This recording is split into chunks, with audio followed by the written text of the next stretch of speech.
Hi welcome back friends, this is Yawar Ali and you are watching solution channel. तो पिछले lecture में हमने बात की थी some mathematical term used in chemistry like precision, accuracy, scientific notation and significant figures की। तो आज हम एक न्यू लेक्चर लेकर आए हैं जिसमें हम बात करेंगे लॉज ऑफ केमिकल कॉम्बिनेशन की। लॉज ऑफ केमिकल कॉम्बिनेशन हमें ये बताते हैं कि एलिमेंट्स जो होते हैं भी किस तरह से कंबाइन होकर कंपाउंड्स फॉर्म करते हैं। हमारी एनसीईआरटी की बुक में 5 मेन लॉज दिए हुए हैं, आज हम उन्हीं को डिस्कस करेंगे। तो आज का हमारा पहला लॉ है law of mass conservation. Law of mass conservation को एंटोनी लेवाइजर ने 1789 में दिया था। एंटोनी लेवाइजर ने कंबशन रिएक्शंस को स्टडी किया और पाया कि जितना रिएक्टेंट यूज किया जाता है उतना ही प्रोडक्ट फॉर्म होता है। ओके, तो चलिए शुरू करते हैं।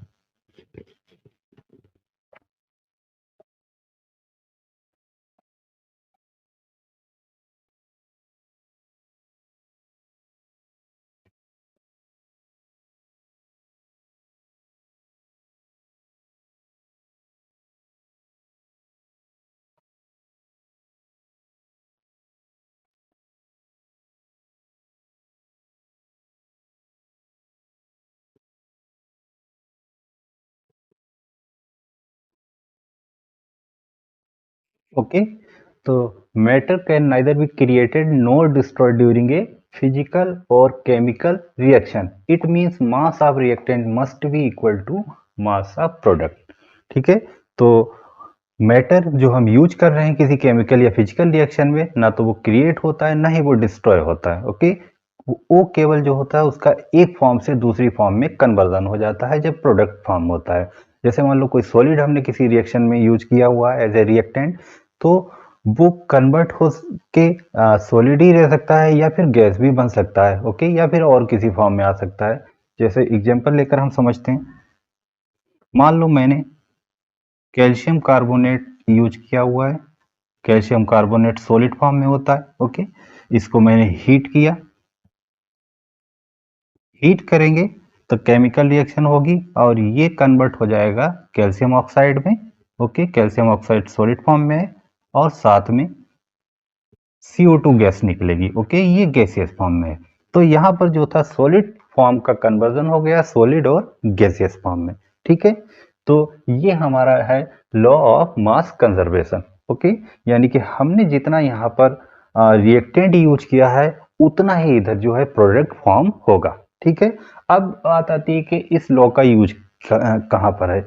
ओके, तो इस लॉ का यूज जो होता है किसी रिएक्शन में जो अननोन मास अगर कोई है उसको निकालने के लिए, उसको कैलकुलेट करने के लिए यूज किया जाता है। जैसे मान लो एग्जांपल समझते हैं। इसी एग्जांपल में हम ले लेते हैं। मान लो हमने कैल्शियम कार्बोनेट जो है उसको 10 ग्राम यूज किया हुआ है।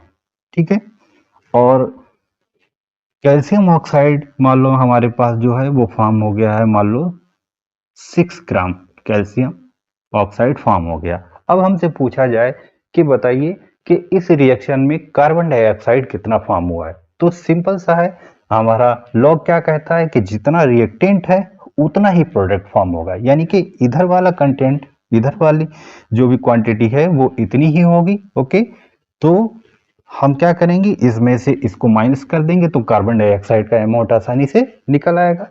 तो इस रिएक्शन में मान लो अगर हमने 10 ग्राम कैल्शियम कार्बोनेट यूज किया हुआ है और कैल्शियम ऑक्साइड 6 ग्राम बचा हुआ है, तो हमारे पास CO2 का मास कितना आ जाएगा निकलकर,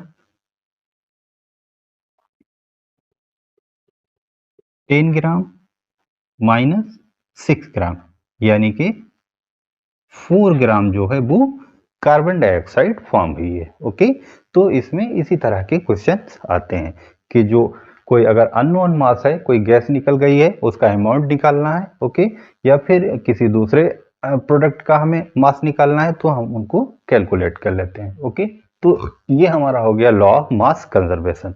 तो चलिए नेक्स्ट लॉ पढ़ते हैं अगला। ओके, इसको जो है हम रफ कर देते हैं। ठीक है, इसका एक बार स्क्रीनशॉट ले लीजिए, फिर हम अगला लॉ पढ़ते हैं।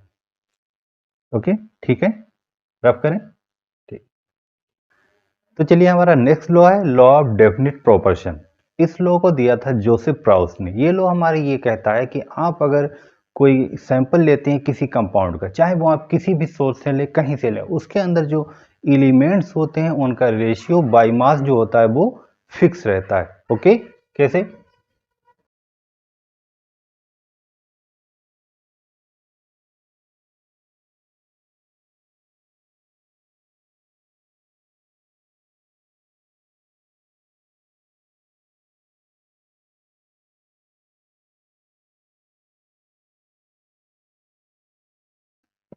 ओके, तो a given compound always contain fix ratio of element by mass, यानी कि कोई गिवन सैंपल जो होता है उसके अंदर जो एलिमेंट्स होते हैं उनका रेशियो जो होता है वो बाय मास जो होता है वो फिक्स रहता है। ओके, इसको एग्जांपल से हम बेटर तरीके से समझते हैं। जैसे मान लीजिए मैंने वाटर के दो सैंपल लिए, एक सैंपल जो है हमने पॉन्ड से लिया, ओके, और एक हमने वाटर का सैंपल जो है उसको मैंने रिवर से लिया हुआ है। ठीक है, अब हम दोनों के अंदर देखेंगे जो एलिमेंट्स होते हैं उनका रेशियो देखते हैं, तो यहाँ पर भी रेशियो क्या है, 2:1, 2 हाइड्रोजन 1 ऑक्सीजन, और यहाँ पर अगर हम देखते हैं तो यहाँ पर भी कैसा रहता है, 2:1 ही रहता है। ओके, आप वाटर किसी भी सोर्स से ले लीजिए, चाहे आप समंदर से ले लीजिए, चाहे आप झील से ले लीजिए, या कहीं झरने से लिया है, या दुनिया के किसी भी कोने से लिया है, तो आप देखेंगे उनके अंदर जो एलिमेंटल रेशियो है वो 2:1 ही रहेगा। ओके, तो ये है हमारा law of definite proportion. Okay, इस लॉ को जो है एक नाम से और जाना जाता है, इसको बोला जाता है law of definite composition. Okay, law of definite composition क्यों बोला जाता है, ओके, इसको भी समझते हैं।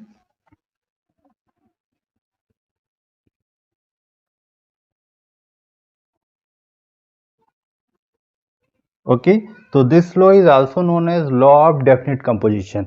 डेफिनिट कंपोजिशन क्यों बोला जाता है, क्योंकि आफ्टर डिस्कवरी ऑफ आइसोटोप इसमें थोड़ा सा जो है कंफ्यूजन आ गया। जैसे कैसे, इसको एग्जांपल से हम समझते हैं। जैसे मान लो मैंने कार्बन डाइऑक्साइड के 2 सैंपल लिए, CO2, ओके, एक सैंपल ये है, सैंपल 1 इसको मान लेते हैं, सैंपल 1, और एक CO2, ये सैंपल 2 इसको हम मान लेते हैं, सैंपल 2। ओके, ये दोनों सैंपल हमने जो है अलग अलग सोर्स से लिए हैं। अब हम यहाँ पर देखते हैं, मान लेते हैं कि ये वाला कार्बन, ठीक है, ये वाला कार्बन जो है कार्बन का आइसोटोप मान लो ये 12 है, और ये वाला कार्बन जो है इसका आइसोटोप जैसे मान लेते हैं इसको ये 14 है। ठीक है, कार्बन के मेन 3 आइसोटोप होते हैं, कार्बन 12, 13, 14। ठीक है, तो अब आप देखेंगे यहाँ पर क्या elemental ratio by mass fix है, नहीं, अब अलग अलग हो जाएगा। यहाँ पर कार्बन 12 वाला है तो इसका मास कुछ कम होगा, यहाँ पर कार्बन 14 वाला है तो इसका मास कुछ ज्यादा होगा। यानी दोनों सैंपल्स के अंदर कार्बन और ऑक्सीजन का एलिमेंटल रेशियो बाय मास जो है वो अब फिक्स नहीं रहा। ओके, ऐसे ही और भी हम एग्जांपल ले सकते हैं जिनमें जो है एलिमेंट्स के आइसोटोप्स हैं। ओके, तो इसीलिए इसी वजह से अब आप देखेंगे यहाँ पर के एलिमेंटल रेशियो बाई मास जो है वो फिक्स नहीं है, केवल एलिमेंट का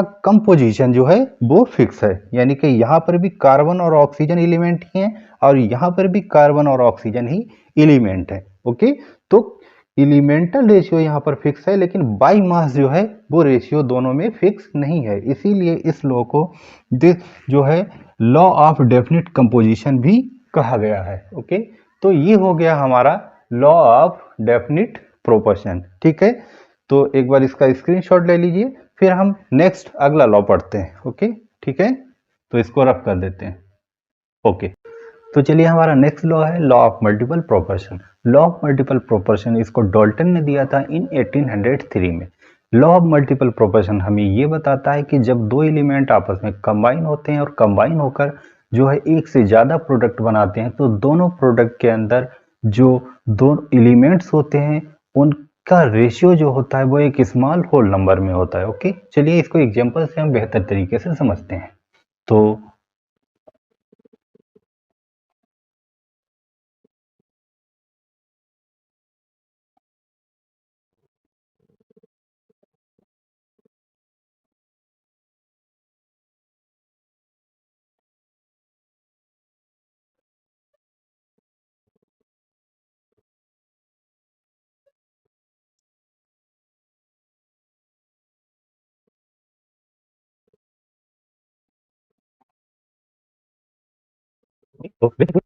Okay, so when two elements combine to form more than one product, then masses of one element combined with fixed mass of other element are in ratio of small whole number. Okay, कैसे? इसको example से हम बेहतर तरीके से समझते हैं।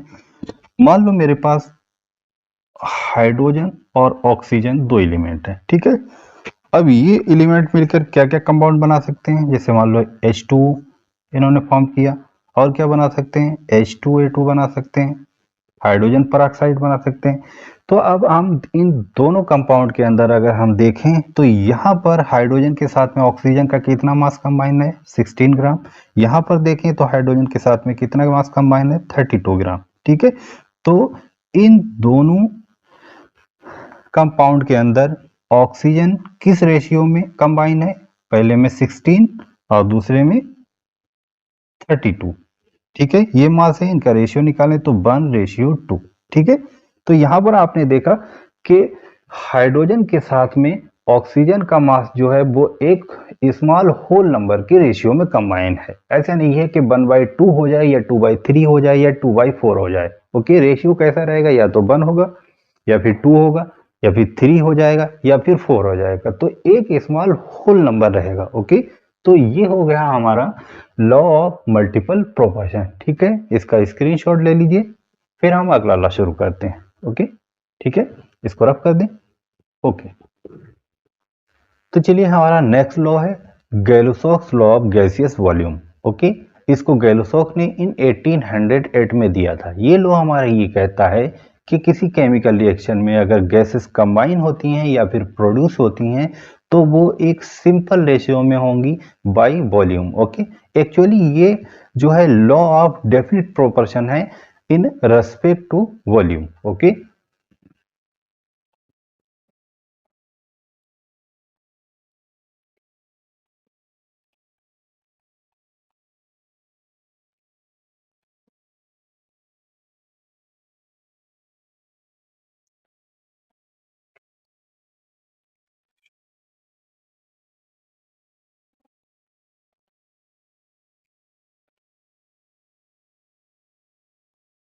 Okay, तो when gases combine or produce in a chemical reaction they do so in simple ratio by volume at same temperature और pressure। ओके, तो कंडीशन याद रखना है कि सेम टेम्परेचर और प्रेशर पर जो गैसेस के वॉल्यूम कंबाइन होते हैं या फिर प्रोड्यूस होते हैं वो सिंपल रेशियो में होंगे। ओके, कैसे, इसको एग्जांपल से हम और बेटर तरीके से समझते हैं। मान लीजिए हाइड्रोक्लोरिक एसिड का फॉर्मेशन हो रहा है, ठीक है। तो हम उसके फॉर्मेशन के लिए क्या क्या लेंगे, हाइड्रोजन हमें चाहिए होगा और क्लोरीन हमें चाहिए होगी, ठीक है। और इससे क्या बन जाएगा, HCl, हाइड्रोक्लोरिक एसिड, ठीक है। तो अब हम यहाँ पर देखेंगे कि हमने 1 वॉल्यूम, ओके, हाइड्रोजन लिया है, ओके, 1 वॉल्यूम हमने क्लोरीन ली हुई है, ठीक है। और यहाँ पर इसको हम बैलेंस कर लेंगे, यहाँ पर जो है 2 वॉल्यूम हाइड्रोक्लोरिक एसिड फॉर्मेशन हो गया है, ठीक है। 2 मोल का मतलब आप 2 वॉल्यूम मान लीजिए। ओके, यहाँ पर एक है तो इसको 1 वॉल्यूम मान लीजिए, ये एक है इसको 1 वॉल्यूम मान लीजिए। तो हम देखेंगे कि हमने 1 वॉल्यूम हाइड्रोजन लिया, 1 वॉल्यूम हमने क्लोरीन ली, तो 2 वॉल्यूम हमारे पास हाइड्रोक्लोरिक एसिड फॉर्म हो गया। ओके, इस 1 वॉल्यूम को हम ऐसे ही मान लेते हैं कि ये जो है ये कितना भी हो सकता है, ऐसे ही मान लेते हैं कि ये जो है ये 100 ml है, ठीक है। तो ये भी 1 वॉल्यूम है, ये भी कितना होगा, 100 ml। ओके, और ये 2 वॉल्यूम है तो ये कितना हो जाएगा, 200 ml, ठीक है। तो समझ में क्या आया कि अगर हम 100 ml हाइड्रोजन लेते हैं, 100 ml जो है अगर हम क्लोरीन लेते हैं तो 200 ml जो है हाइड्रोक्लोरिक एसिड का फॉर्मेशन होगा। ये फिक्स है, चाहे हम हाइड्रोजन गैस क्लोरीन गैस को कहीं से भी किसी भी सोर्स से लेते हैं। ओके, तो यहाँ पर जो रेशियो है इन तीनों में क्या निकल कर आया है कि 1:1:2, ठीक है। 1 वॉल्यूम यानी कि 100 ml हाइड्रोजन, 100 ml क्लोरीन और 200 ml हाइड्रोक्लोरिक एसिड। ओके, और एग्जांपल हम ले लेते हैं, जैसे फॉर्मेशन ऑफ वाटर की हम बात करते हैं तो वाटर के फॉर्मेशन के लिए हमें क्या क्या चाहिए होगा, हाइड्रोजन चाहिए होगी, और क्या चाहिए होगा, ऑक्सीजन चाहिए होगी, ठीक है। हाइड्रोजन चाहिए, ऑक्सीजन चाहिए, इससे क्या फॉर्म हो जाएगा, H2, वाटर का फॉर्मेशन होगा। ठीक है, इसको बैलेंस कर लेते हैं, तो यहाँ पर हम 2 और यहाँ पर 2 लगा देते हैं, ये बैलेंस हो गई। ठीक, तो अब हम देखते हैं कि 2 वॉल्यूम वाटर फॉर्म करने के लिए हमें 2 वॉल्यूम हाइड्रोजन चाहिए और 1 वॉल्यूम जो है वो ऑक्सीजन चाहिए।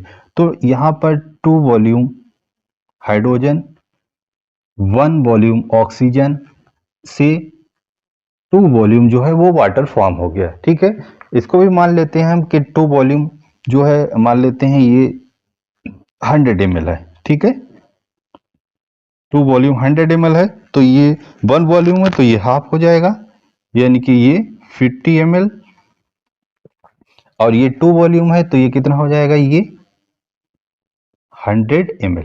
ठीक है, तो हम क्या देखते हैं कि अगर हम 100 ml हाइड्रोजन लेते हैं तो हमें 50 ml ऑक्सीजन चाहिए होगी और उससे 100 ml जो है वो वाटर का फॉर्मेशन हो जाएगा। ठीक है, बाई वॉल्यूम। ओके, तो यहाँ पर ऐसा नहीं होगा कि 100 और 50 मिलकर जो है 150 हो जाए। ओके, तो यहाँ पर 100 ml वाटर का फॉर्मेशन हो जाएगा। यहाँ पर अगर हम रेशियो देखें तो रेशियो क्या बना, जो है 2:1:2। ठीक है, हाइड्रोजन, ऑक्सीजन और वाटर का यहाँ पर 2 वॉल्यूम वाटर फॉर्मेशन के लिए यहाँ पर ये रेशियो बनकर आ गया। ओके, और एग्जांपल हम ले लेते हैं, जैसे मान लो अमोनिया के फॉर्मेशन की हम बात कर लेते हैं।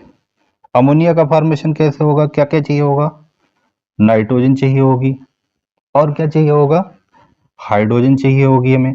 ठीक है, और इससे क्या फॉर्म हो जाएगा, NH3 अमोनिया। ठीक है, इसको भी बैलेंस कर लेते हैं, तो यहाँ पर जो है हम 3 लिख लेते हैं और यहाँ पर हम जो है 2 लिख लेते हैं, ये बैलेंस हो गया। ठीक, अब हम देखते हैं कि 2 वॉल्यूम अमोनिया फॉर्म करने के लिए हमें 1 वॉल्यूम नाइट्रोजन चाहिए, 3 वॉल्यूम हाइड्रोजन चाहिए, तो उससे जो है 2 वॉल्यूम अमोनिया फॉर्म हो गई। ओके, तो यहां पर जो रेशियो निकल कर आया वो क्या आ गया, 1:3:2। ठीक है, बाई वॉल्यूम। ओके, तो इसको भी हम चाहे तो ऐसे करके मान सकते हैं। ओके, कोई जरूरत नहीं है। ओके, तो ये हो गया, आप चाहें तो अपने आप से भी कर सकते हैं इसको मान लो, अगर हमने मान लिया कि ये 1 वॉल्यूम जो है 100 ml है, तो ये 300 ml हो जाएगा। ठीक, और ये जो है 200 ml हो जाएगा, 200 ml। ओके, यानी कि अगर हम 100 ml नाइट्रोजन लेते हैं और 300 ml हम जो है हाइड्रोजन लेते हैं, तो उससे 200 ml जो है वो अमोनिया का फॉर्मेशन हो जाएगा। ओके, ठीक है, तो ये था हमारा गैलोसॉक्स लॉ ऑफ गैसियस वॉल्यूम। इसको जो है हम डीपली जो है चैप्टर 5 में स्टेट्स ऑफ मैटर में पढ़ेंगे। ठीक है, अभी जो है आप इसको सिंपली तरीके से अभी इसको हम पढ़ेंगे, और आगे जो है आने वाले लेसन्स में इसको हम जो है डीपली पढ़ेंगे। ओके, तो चलिए, ये हमारा हो गया गैलोसॉक्स law of gaseous volume.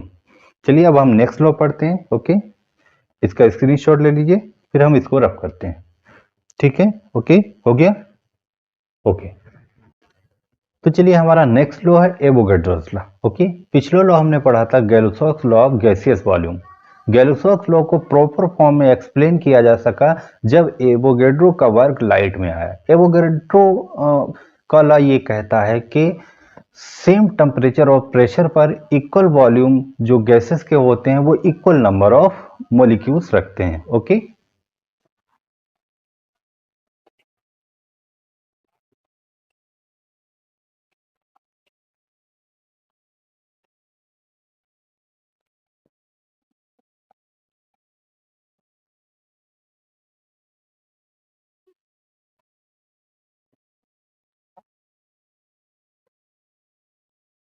okay, at same temperature and pressure equal volumes of all gases contain equal number of molecules। okay, इसको दूसरे वर्ड्स में हम समझ सकते हैं कि volume is directly proportional number of molecules. Okay, कि अगर हम वॉल्यूम बढ़ाएंगे तो मॉलिक्यूल्स के नंबर भी बढ़ेंगे, और वॉल्यूम को अगर हम कम करेंगे तो नंबर ऑफ मॉलिक्यूल्स भी जो होंगे वो क्या होंगे, कम हो जाएंगे। ओके, इसको एग्जांपल से हम और बेटर तरीके से समझते हैं। जैसे मान लो हम वाटर के फॉर्मेशन की बात करते हैं, तो हमें हाइड्रोजन चाहिए है, ऑक्सीजन चाहिए, और ये वाटर का फॉर्मेशन हुआ। ठीक है, इसको बैलेंस कर लेते हैं, यहाँ पर 2 लगाते हैं, यहाँ पर 2 लगाते हैं, तो हम यहाँ पर देखेंगे क्या कि वाटर 2 वॉल्यूम, वाटर के फॉर्मेशन के लिए 1 वॉल्यूम हमें ऑक्सीजन चाहिए, और 2 वॉल्यूम जो है वो हमें क्या चाहिए, हाइड्रोजन चाहिए। ठीक है, तो हम यहाँ पर देखेंगे कि जो वाटर के फॉर्मेशन के लिए हमें जो है वो हाइड्रोजन के जो मॉलिक्यूल्स चाहिए हुए हैं वो ऑक्सीजन के मॉलिक्यूल्स के कैसे हैं, डबल हैं। ओके, यानी कि हमें 2 वॉल्यूम अगर वाटर फॉर्मेशन करना है तो हमें जो हाइड्रोजन के मॉलिक्यूल्स हैं वो ऑक्सीजन के मॉलिक्यूल से कितने होने चाहिए, डबल होने चाहिए। ठीक है, तो ये लॉ हो गया एवोगैड्रोस लॉ। ओके, ये लॉ जब डिस्कवर्ड किया गया था तो उस टाइम जो था इसको ज्यादा इंपॉर्टेंस नहीं मिली। ओके, उस टाइम के जो साइंटिस्ट थे डाल्टन हैं और उनके समकालीन जो साइंटिस्ट थे वो ये बिलीव करते थे कि सेम टाइप के जो एटम्स हैं वो कंबाइन होकर मॉलिक्यूल्स का फॉर्मेशन नहीं कर सकते। जैसे मान लो हाइड्रोजन और हाइड्रोजन कंबाइन होकर H2 फॉर्म नहीं कर सकते, ऑक्सीजन और ऑक्सीजन कंबाइन होकर O2 फॉर्म नहीं कर सकते। यानी कि उनके हिसाब से ये था कि ऑक्सीजन O2 की फॉर्म में, हाइड्रोजन H2 की फॉर्म में जो है वो एग्जिस्ट नहीं करता। यानी कि उनके हिसाब से जो था कि ये फॉर्म ही नहीं हो सकता, ये फॉर्म ही नहीं हो सकता। ओके, तो इसलिए उनके एवोगैड्रो के लॉ को जो था उस टाइम ज्यादा इंपॉर्टेंस नहीं दिया गया। उसके बाद आफ्टर 50 इयर्स के बाद जो था उनके लॉ को इंपॉर्टेंस मिला। ओके, इस लॉ को जो है हम डीपली जो है चैप्टर 5 में पढ़ेंगे, स्टेट्स ऑफ मैटर में। ओके, यहाँ पर हमने केवल फील लेने के लिए इसको पढ़ा है। ठीक है, तो ये हो गया हमारा एवोगैड्रोस लॉ। ओके, तो चलिए इसका स्क्रीनशॉट ले लीजिए, फिर हम इसको रफ करते हैं। ठीक है, ओके, रफ करें। ओके, तो चलिए हमारी नेक्स्ट हेडिंग है डाल्टन्स एटॉमिक थ्योरी। अभी हमने आपको बताया था कि डाल्टन एंड उनके समकालीन जो साइंटिस्ट थे वो ये बिलीव करते थे कि सेम टाइप के एटम जो हैं वो आपस में कंबाइन होकर मॉलिक्यूल्स एग्जिस्ट नहीं कर सकते। उनके हिसाब से जो था ऑक्सीजन O2 की फॉर्म में, हाइड्रोजन H2 की फॉर्म में, क्लोरीन Cl2 की फॉर्म में, और ऐसे सारे मॉलिक्यूल जो सेम टाइप के एटम से बने हुए हैं वो एग्जिस्ट नहीं हो सकते। ओके, डाल्टन की जो एटॉमिक थ्योरी थी वो लॉज ऑफ केमिकल कॉम्बिनेशन को एक्सप्लेन करती थी, लेकिन वो लॉज ऑफ गैसियस वॉल्यूम को एक्सप्लेन नहीं करती थी। ओके, तो चलिए हम डाल्टन की एटॉमिक थ्योरी के कुछ मेन जो पोस्टुलेट हैं उनको देख लेते हैं।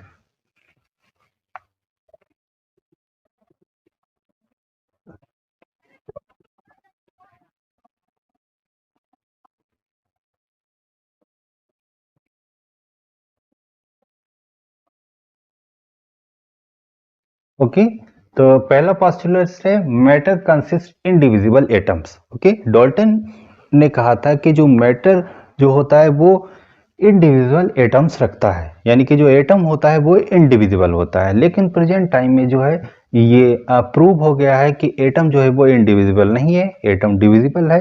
क्यों? क्योंकि एटम्स के अंदर से इलेक्ट्रॉन्स जो होते हैं वो बाहर आ जाते हैं, और बाहर आने के बाद ही जो होता है केमिकल कॉम्बिनेशन होता है, यानी कि एटम एटम मिलकर कोई मॉलिक्यूल फॉर्म करते हैं। ओके, नेक्स्ट अगला पोस्टुलेट है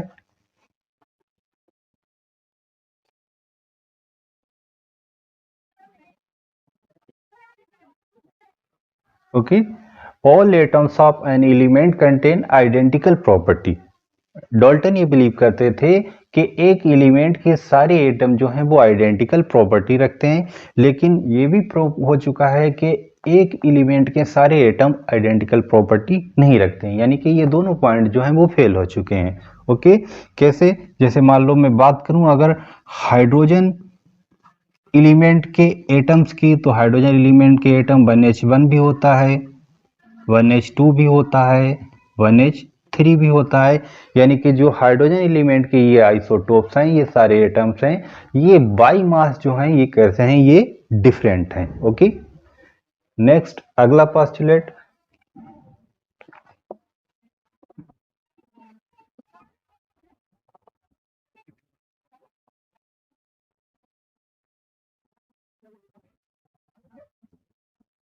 ओके, तो different atoms of different element contain different properties. Okay, तो डॉल्टन ये बिलीव करते थे कि जो डिफरेंट टाइप के एलिमेंट्स होते हैं उनके जो एटम्स होते हैं वो सारे के सारे जो प्रॉपर्टी रखते हैं वो सब डिफरेंट प्रॉपर्टी रखते हैं, लेकिन ये भी प्रूव हो गया है कि डिफरेंट एलिमेंट्स के जो डिफरेंट एटम्स होते हैं वो सभी प्रॉपर्टी जो है अपनी डिफरेंट नहीं रखते हैं। जैसे अगर हम बात करें आइसोबार की, तो आइसोबार के अंदर जो होता है डिफरेंट एलिमेंट्स के डिफरेंट एटम होते हैं, लेकिन उन सबके मास जो होते हैं वो कैसे होते हैं, वो सेम होते हैं। ओके, नेक्स्ट अगला पोस्टुलेट की अगर हम बात करें,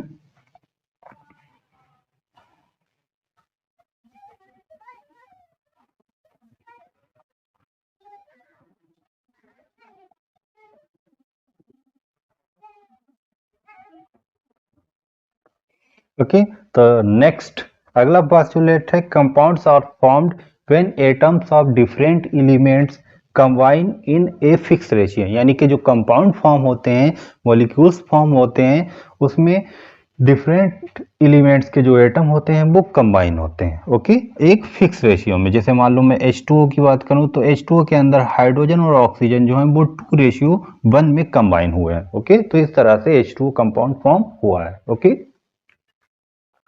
नेक्स्ट अगला पोस्टुलेट क्या था?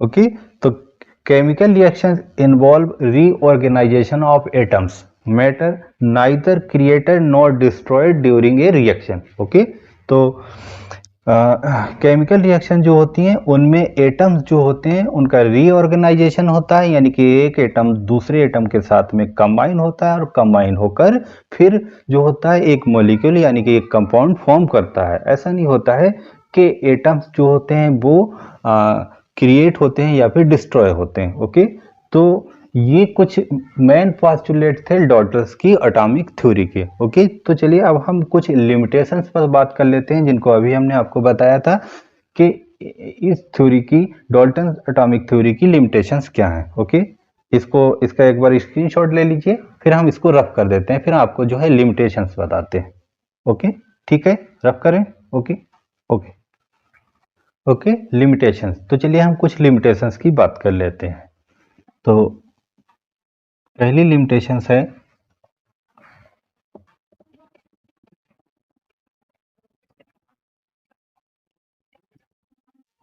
ओके, तो this theory could not explain the laws of gaseous volume, यानी कि गैसियस वॉल्यूम के जो लॉज हैं, एवोगेड्रोस लॉ हो गया, गैलोसॉक्स लॉ हो गया, ये उनको एक्सप्लेन नहीं कर पाती है। ओके, और क्या इसमें प्रॉब्लम थी?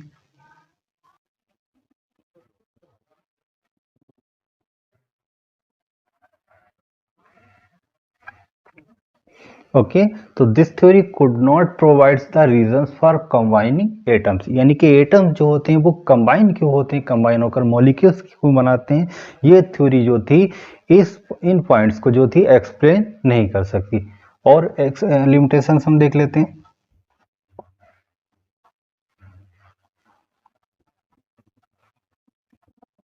ओके, एटम्स आर डिविजिबल, जबकि डॉल्टन ने कहा था एटम्स जो होते हैं वो इनडिविजिबल होते हैं, यानी कि उनके हिसाब से एटम्स डिवाइड नहीं हो सकते। लेकिन अगर एटम डिवाइड नहीं होंगे, उसमें से इलेक्ट्रॉन निकल कर किसी दूसरे एटम के साथ शेयर नहीं होंगे, तो फिर जो है बॉन्ड नहीं बनेगा। ओके, यानी कि मॉलिक्यूल का फॉर्मेशन नहीं होगा।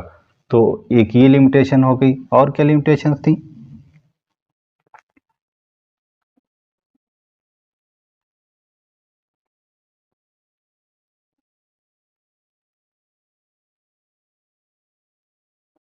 Okay, different atoms of different element और not different in all property, जबकि डॉल्टन ने कहा था कि डिफरेंट एटम जो है वो डिफरेंट एलिमेंट के जो होते हैं वो सारे डिफर होते हैं सारी प्रॉपर्टीज में। ओके, जैसे हम एग्जांपल में बात करते हैं आइसोबार की। आइसोबार क्या होते हैं, इनके मास सेम होते हैं, इनके अंदर जो होते हैं एटम डिफरेंट होते हैं और उनके मास सेम होते हैं और उनके एटॉमिक नंबर जो होते हैं वो डिफरेंट होते हैं। यानी कि आइसोबार के अंदर जो है वो उनकी कौन सी प्रॉपर्टी मैच कर गई, मास वाली प्रॉपर्टी मैच कर गई। जैसे हम बात करें आर्गन की, पोटेशियम, कैल्शियम। ठीक है, आर्गन का एटॉमिक नंबर 18, पोटेशियम 19, कैल्शियम का 20 और इनके एटॉमिक मास की अगर हम बात करें तो इसका 40, इसका भी 40 और इसका भी 40। तो डिफरेंट एलिमेंट्स के डिफरेंट एटम की एटॉमिक मास वाली प्रॉपर्टी जो है वो मैच कर गई। ओके, तो एक ये लिमिटेशन हो गई। और क्या लिमिटेशन थी?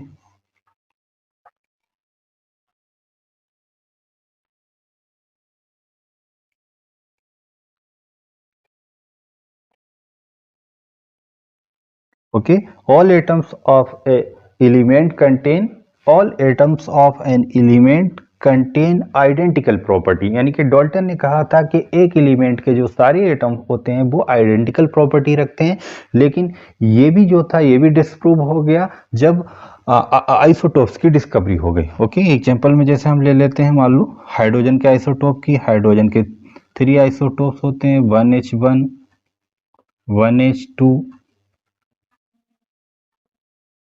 1H3। तो हम देखेंगे कि इनके एटॉमिक नंबर तो सेम है लेकिन इनके जो है एटॉमिक मास डिफरेंट है। ओके, तो यहाँ पर जो है एटॉमिक मास वाली प्रॉपर्टी जो है वो डिफरेंट हो गई सेम एलिमेंट के। ओके, यानी कि एक एलिमेंट के सेम एटम्स की। ओके, तो ये वाला पॉइंट जो था ये भी जो था डिस्प्रूव हो गया डाल्टन की एटॉमिक थ्योरी का। तो ये कुछ लिमिटेशंस हो गई जो है डाल्टन की एटॉमिक थ्योरी की। ओके, तो चलिए इसका स्क्रीनशॉट ले लीजिए। ओके ओके, ठीक है। तो आज का लेक्चर जो है हमारा यहीं पर खत्म होता है। नेक्स्ट लेक्चर जो है वो हम जल्दी ही लेकर आएंगे। तब तक के लिए आप लोग जो है वो बहुत अच्छे से पढ़ाई करते रहिए। ओके, और हमारे वीडियो को ज़्यादा से ज़्यादा लाइक, शेयर और सब्सक्राइब कीजिएगा। Okay, thank you.